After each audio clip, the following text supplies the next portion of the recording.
देश विदेश की तमाम खबरों के साथ एक बार फिर हाजिर हैं। भजन सम्राट अनूप जलोटा से खास मुलाकात।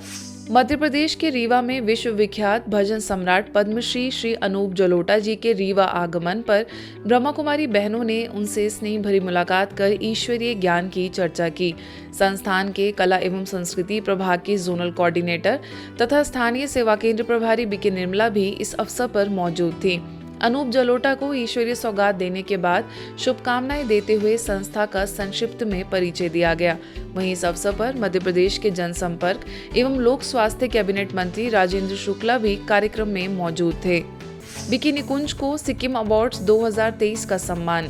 ब्रह्मा कुमारी संस्थान के मीडिया प्रभाग के राष्ट्रीय संयोजक बीके निकुंज को सिक्किम अवार्ड्स 2023 में राइटर ऑफ द ईयर से सम्मानित किया गया। बीके निकुंज को उनके प्रभावशाली लेखन के माध्यम से समाज में मूल्यवर्धन, व्यक्तियों में विशेषकर युवाओं में आध्यात्मिक परिवर्तन लाने के उनके कार्य को मान्यता देते हुए यह अवार्ड प्रदान किया गया है। गौरतलब है कि बीके निकुंज पिछले 15 सालों से प्रमुख अखबारों के लिए लगातार लिखते आ रहे हैं, जिनमें मुख्य रूप से the Sikkim express, echo of Arunachal, the Assam Tribune, Manipur Chronicle जैसे उत्तर पूर्व भारत के अखबार भी शामिल हैं। 4 भाषाओं में 8000 से ज्यादा लेखों के माध्यम से समाज में सकारात्मक परिवर्तन लाने के कार्य को ध्यान में रखते हुए द सिक्किम एक्सप्रेस न्यूज़पेपर ने उन्हें नामांकित किया है।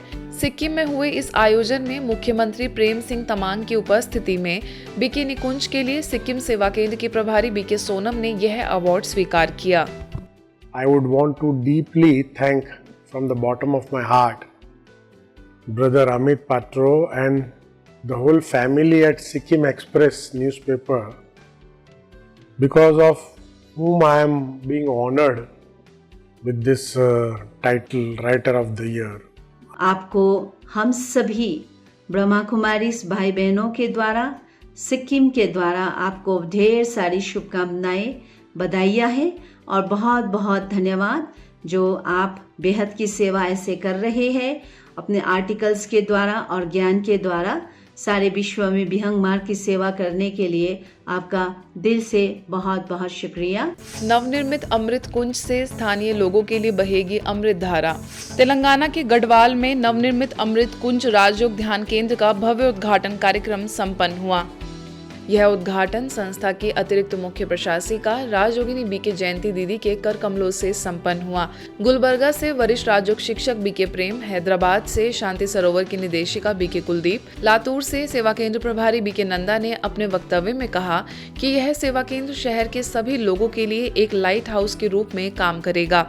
इस कार्यक्रम में मुख्य अतिथि के रूप में नगर पालिका अध्यक्ष केसवुलू, मेधा कंपनी संस्थापक केशव रेड्डी, आरटीओ से वीरा स्वामी समेत महबूब नगर जिले के सभी तालुकाओं से ब्रह्मा कुमारीज के भाई बहनें, शहर के स्थानीय लोग शामिल हुए।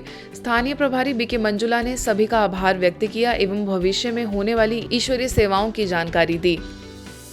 रोहतक में ब्रह्मा कुमारीज द्वारा बीजेपी कार्यालय के ग्राउंड में 2 बहनों का दिव्य सम्मान समारोह एवं दीपावली का पर्व धूमधाम से मनाया गया। इस कार्यक्रम में लगभग 1500 से ज्यादा लोग मौजूद थे। दिल्ली से शक्तिनगर सेवा केंद्र प्रभारी बीके चक्रधारी, बिजनेसमैन राजेश जैन समेत अन्य कई गणमान्य लोग उपस्थित रहे। सभी महानुभावों ने समर्पित बहनों को आशीर्वाद स्वरूप अपनी शुभ प्रेरणाएं दी और कहा कि धन्य है वह माता पिता जिन्होंने ऐसी कन्याओं को जन्म दिया कि स्वयं परमात्मा को ही अपना पति स्वीकार कर लिया है। यह आयोजन रोहतक सेवा केंद्र प्रभारी बीके रक्षा के निर्देशन में संपन्न हुआ। मुंबई कांदिवली स्थित अडुकिया स्कूल में संस्था के पूर्व संयुक्त मुख्य प्रशासिका राजयोगिनी बीके डॉक्टर निर्मला दीदी जी को भावपूर्ण श्रद्धांजलि देने के लिए कार्यक्रम का आयोजन हुआ। इस कार्यक्रम में उनके बचपन से लेकर कुछ झलकियों को प्रोजेक्टर द्वारा दिखाया गया। वहीं बोरीवली सब जोन प्रभारी बीके दिव्य प्रभा ने शब्दों के माध्यम से उनके गुणों की माला का वर्णन किया और बताया कि इतने बड़े घर की रॉयल घराने की कन्या परंतु बिल्कुल ही देहाभिमान नहीं था। कांदिवली की संचालिका बीके राज ने भी अपने भाव इस दौरान व्यक्त किए। वहीं सभी बीके सदस्यों ने श्रद्धांजलि अर्पित की और उनके गुणों को अपने जीवन में धारण करने का संकल्प लिया। बहुत बड़ी हस्ती थी और बिल्कुल निरहंकारी। कभी भी उन्होंने अपने धन की या अपने फूल की कभी भी वर्णन किसी के आगे नहीं किया। आज के बुलेटिन में बस इतना ही। देश विदेश के अन्य खबरों के लिए देखते रहिए मधुबन न्यूज़।